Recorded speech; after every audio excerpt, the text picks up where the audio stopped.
தீர்மானம் கொண்டு வந்திருக்கிறார்கள். வேண்டும்னு சொல்லி அவர்கள் கொண்டு வந்த தீர்மானத்தை எதிர்த்து நாங்கள் வெளிநடப்பு செய்திருக்கிறோம். அடுத்தபடியா அவங்க திரு இங்க வாங்க. அடுத்த விஷயம் இதுக்காகன்னு சொல்லி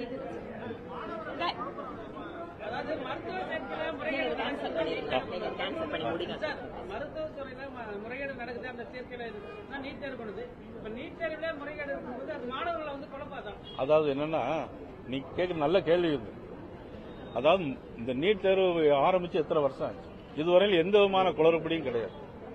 இப்போ ஒரு இடத்துல ஒரு மாநிலத்தில் ஒரு தேர்தல் ஒரு தேர்வு முறைகேடு நடந்ததாக சொன்னதுனால உடனடியாக அமைச்சர் வந்து தீவிரமாக நடவடிக்கை எடுக்கப்படும் அமைச்சர் சொல்லிட்டாங்க. இதே மாதிரி தமிழ்நாடு நியாயப்படுத்த விரும்பல. ஆனா இதே மாதிரி தமிழ்நாட்டில் எத்தனையோ தேர்வு நடந்து +2 தேர்வு நடந்திருக்கு. ஒரு சில இடங்கள்ல வினாத்தாள்கள்லாம் வந்து என்னன்னா ரிலீஸ் ஆயிருக்கு. அதுக்காக அந்த +2 தேர்வே ரத்து பண்ணிட்டாங்களா? இல்ல. அது மாதிரிதான் ஒரு இடத்துல ஒரு தவறு நடந்தா மத்திய அமைச்சர் வந்து அது நடவடிக்கை எடுப்போம்னு சொல்லி நடவடிக்கை எடுத்திருக்காங்க. தமிழகத்தில் நீட் தேர்வு நடக்கும்போது கடுமையான கட்டுப்பாடு இருக்கிறாங்க. மாணவர்கள் சோதனைக்கு உள்ளாக்கப்படுறாங்க. ரொம்ப எந்த அளவுக்கு நடத்துறாங்கன்னு தெரியும். ஆனா வட மாநிலங்கள்ல அந்த அளவுக்கு சோதனைகளோ இல்ல கட்டுப்பாடோ இல்லையே. நீங்க சொல்றது தவறு. எல்லா மாநிலங்களிலும் நீட் எக்ஸாமினேஷன் பொறுத்த மட்டும் மத்திய அரசாங்கம் அது நீட் தேர்வாக இருந்தாலும் சரி எந்த தேர்வாக இருந்தாலும் சரி மிக கடுமையான முறையில் நடவடிக்கை எடுக்கிறாங்க. தொடர்ந்து மற்ற கட்சிகள் முன்வைக்கிற ஒரு குற்றச்சாட்டு என்னன்னா, மத்திய அரசு இந்த தேர்வை நடத்துறதுக்கு தகுதி இல்லாம இருக்கா, ஏன் ஒரு தனியார் நிறுவனத்தை கொடுத்திருக்காங்க அப்படின்ற தொடர்ந்து நிறுவனம் இல்ல அரசாங்கத்தோட. அது அரசாங்கத்தோட கட்டுப்பாட்டில் இருக்கக்கூடிய ஒரு நிறுவனம் தான். அது தனியார் இல்ல, அரசாங்கத்தால் ஏற்படுத்தப்பட்ட ஒரு இப்படி இங்கெல்லாம் நம்ம தமிழ்நாட்டில் டாமின் எக்ஸ்ப்ளோசிவ்ஸ் அதெல்லாம் இருக்கிற மாதிரி அது ஒரு ஏஜென்சி நிறுவனம். அவ்வளவுதான். இல்ல அவங்களுக்கு இல்ல. அதாவது ஒரு தேர்வுங்கிற முறையில் அவங்க சில கடுமையான நடவடிக்கைகள் எடுப்பாங்க, கடுமையான நடவடிக்கைகள் எடுக்கிறாங்க. அதனால இண்டிபெண்டன்ட் சொல்ல முடியாது. ஆமா, மினிஸ்ட்ரி அந்த கீழே தான். அடுத்தது ஊடக நண்பர்களுக்கு வணக்கம். இங்க வாங்க. ஊடக நண்பர்களுக்கு வணக்கம்.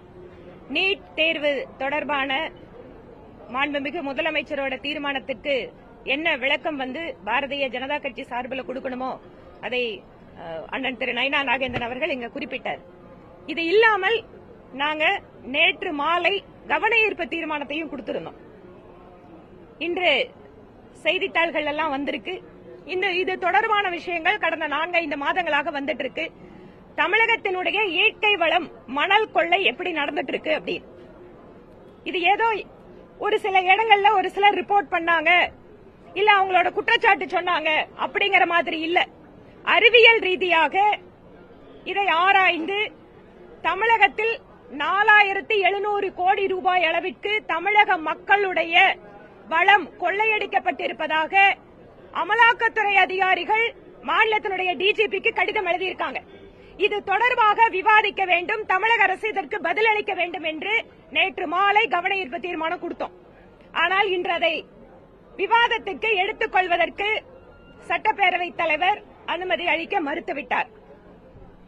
இன்று தமிழகத்தில் ஒருபுறம் அரசாங்கம் வருமானத்துக்காக மதுக்கடைகளை நடத்திக் கொண்டிருக்கிறது, இன்னொரு புறம் இந்த மாநிலத்தினுடைய இயற்கை வளமாக இருக்கக்கூடிய மணல் அது வெறுமனே ரிசோர்ஸ் மட்டும் பார்க்க முடியாது. ஏனென்றால் சுற்றுப்புற சூழல், புவி வெப்பமயமாதல், மக்களுடைய நீராதார பிரச்சனைகள், விவசாயம் சார்ந்த பிரச்சனைகள் எல்லாவற்றிற்கும் இந்த மணல் என்பது ஒரு காரணமாக இருக்கிறது. மணல் இருந்தாதான் ஆத்துல நீர் நிற்கும், கீழே கிரவுண்ட் வாட்டர் ரீசார்ஜ் ஆகும். ஆனால் அனுமதிக்கப்பட்ட இடங்களை விட மிக மிக அதிகமான அளவில் தமிழகத்தில் மணல் கொள்ளை நடந்திருக்கிறது. அரசாங்கத்திற்கு சரியாக வருமானம் வராமல் அதில் இடையில் இருப்பவர்கள் கோடிக்கணக்கான ரூபாய் சாப்பிட்டிருக்காங்க. இது பற்றி விவாதிப்பதற்கு தமிழகம் இந்தியாவிலேயே நம்பர் 1 மாநிலம், இந்தியாவுக்கே வழிகாட்டுற மாநிலம் எல்லாம் உள்ள உட்கார்ந்து பேசிட்டு இருக்காங்க. இதை பத்தி ஏன் விவாதிக்க மறுக்கிறார்கள்? இது பற்றி ஏன் தமிழக அரசு விளக்கம் கொடுக்க மறுக்கிறது? எதற்கெடுத்தாலும் மாநிலத்துக்கு சுயாட்சி இருக்கு, மாநிலத்துல நாங்க எங்களோட விஷயத்துல தலையிடுறாங்கன்னு பேசுற திராவிட முன்னேற்ற கழகத்தோட தலைவர்கள் அமலாக்கத்துறை மாநிலத்தில் இருக்கக்கூடிய மாவட்ட ஆட்சியாளர்களுக்கு சம்மன் அனுப்பி இன்று மாநில அரசோட அதிகாரத்தில் இருக்கிறவங்க எல்லாம் கூப்பிட்டு பதில் கேட்கிறாங்களே, அப்ப இதற்கான விளக்கத்தை ஏன் தமிழக அரசு அளிக்க மறுக்கிறது? அதனால் மணல் கொள்ளை விஷயத்தில் சம்பந்தப்பட்ட நபர்கள் மீது உடனடியாக நடவடிக்கை எடுக்க வேண்டும். அமலாக்கத்துறை எடுக்கின்ற நடவடிக்கை தொடர்பாக வெள்ளை அறிக்கையை தமிழக அரசு வெளியிட வேண்டும் எனவும் பாரதிய ஜனதா கட்சியின் சார்பில் கேட்டுக்கொள்கிறோம்.